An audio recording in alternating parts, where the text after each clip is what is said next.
Hello friends, welcome to Creative Medicine. In this lecture, we will learn about. Hello friends, let us now learn some important points about fertilization.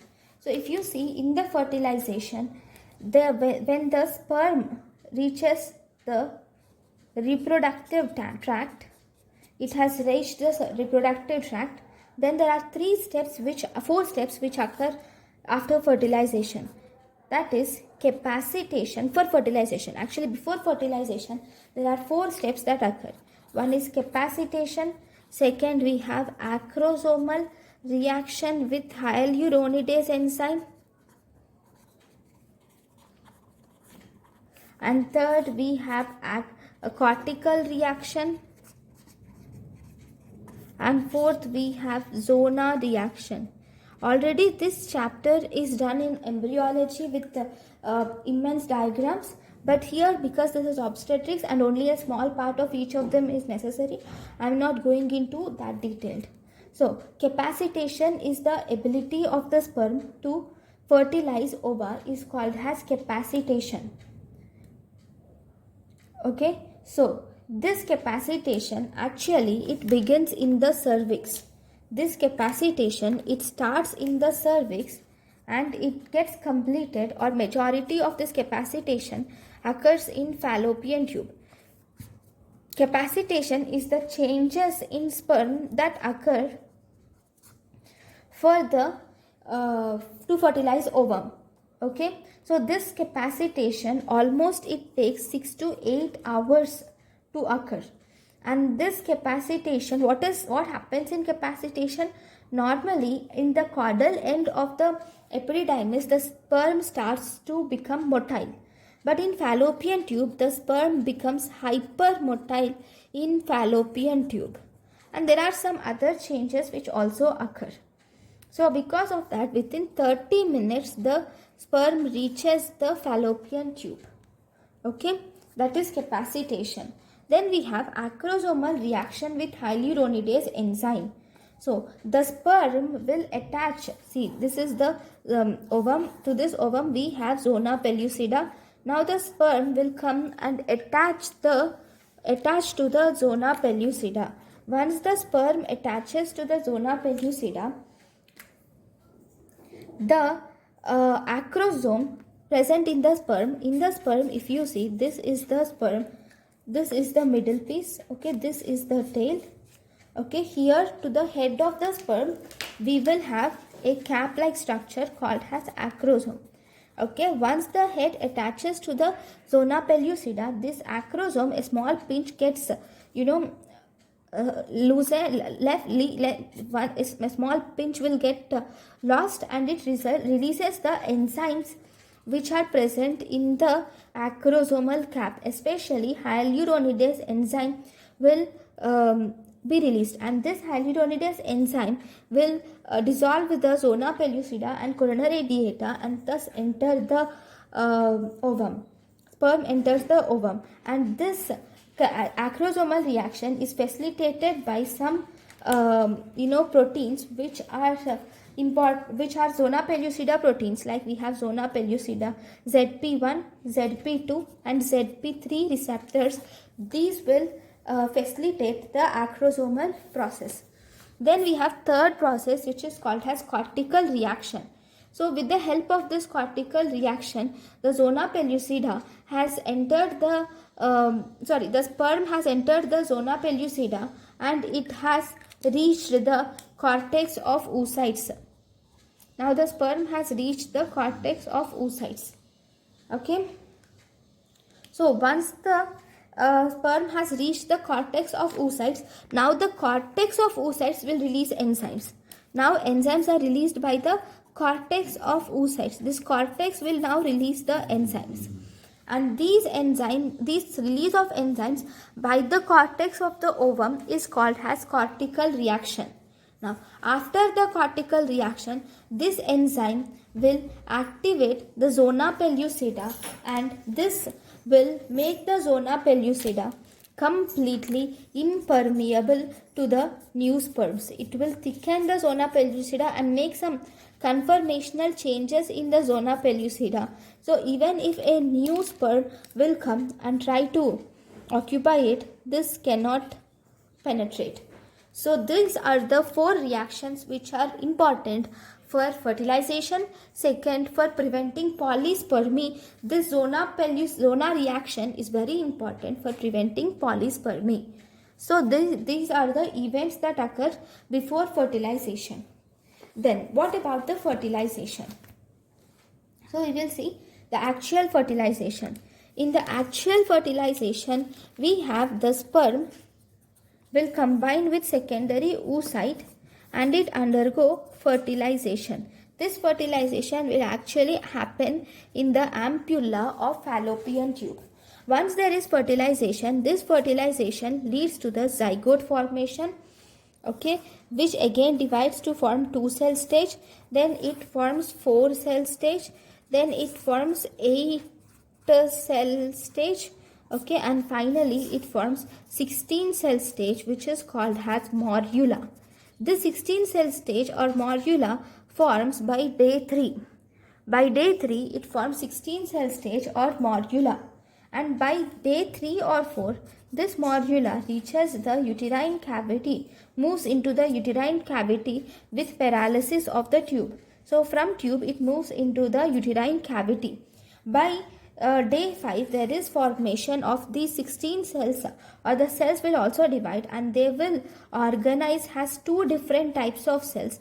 That is, they will organize the outer cell mass and the inner cell mass, and a cavity develops in between, and this is called as blastocyst, and these cells are called as inner cell mass. This is trophoblastic cells, and this cavity is called as blastocele. It is during this stage that the zona pellucida will dissolve finally. Right now, this blastocyst has now entered the uterine cavity, and this is the endometrium. Right, I will just draw in the next page. Now, this is the uterus. Okay, and this uterus, okay, will have the endometrium, myometrium and perimetrium. So we have, I will draw this endometrium with this. Okay, so this is the endometrium of uterus. I am drawing it a little pretty thick so that we can easily understand.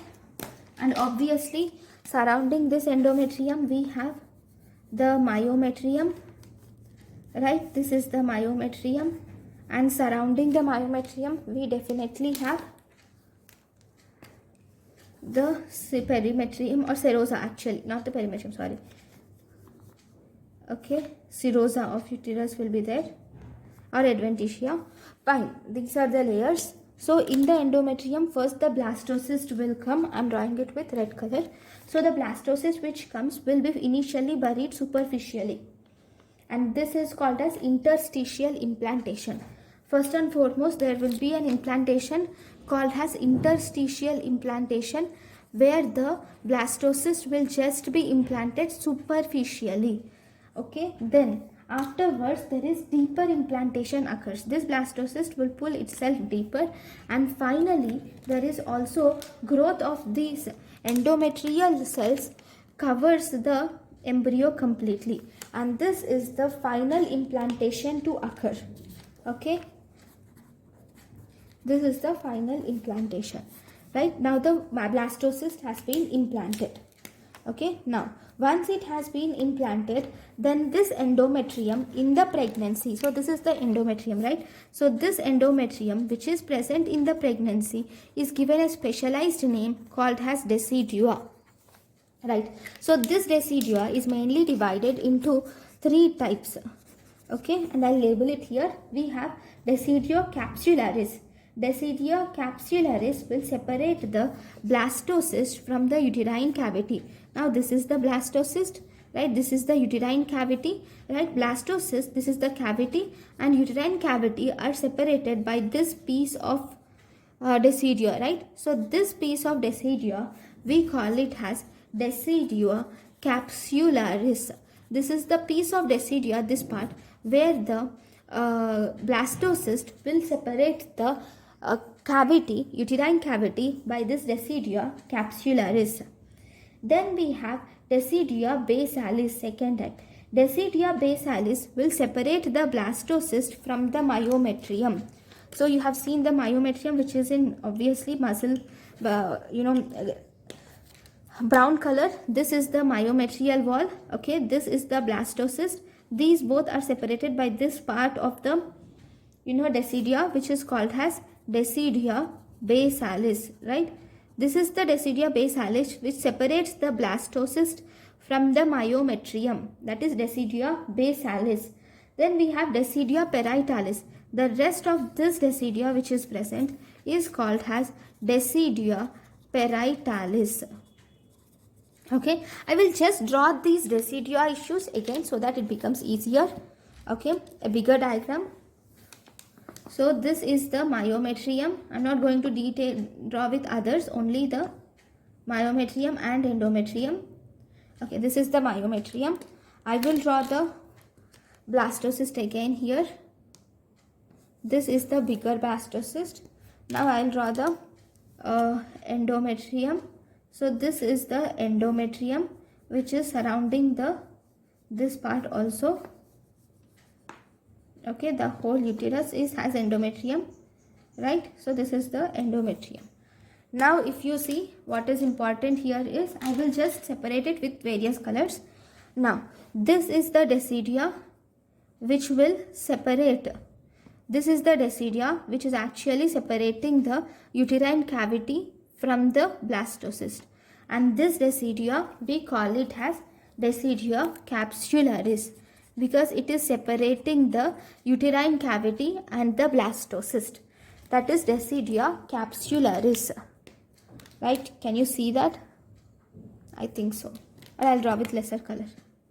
Yeah, this is deciduous capsularis, right, which is separating the deciduous from this is deciduous capsularis, which is separating the uterine cavity from the oocyst. Okay, sorry, blastocyst. This is the deciduous capsularis, which is separating the uterine cavity from the blastocyst. Then we have the next deciduous, which is called as deciduous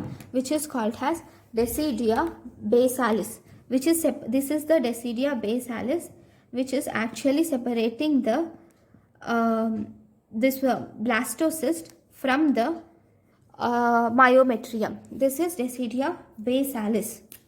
Okay, the rest of the deciduous which you are seeing, this whole is deciduous parietalis, which is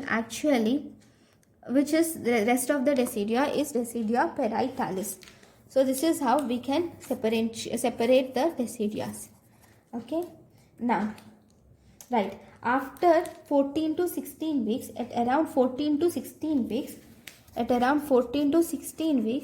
this deciduous capsularis and deciduous parietalis will fuse as deciduous vera. Now this deciduous capsularis, okay, and this deciduous parietalis, both these fuse together as deciduous vera. Okay, so this is about the whole deciduous. Whole deciduous fertilization, then implantation, then deciduous formation.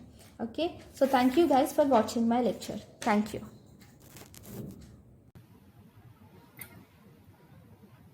Thank you, and thank you for watching.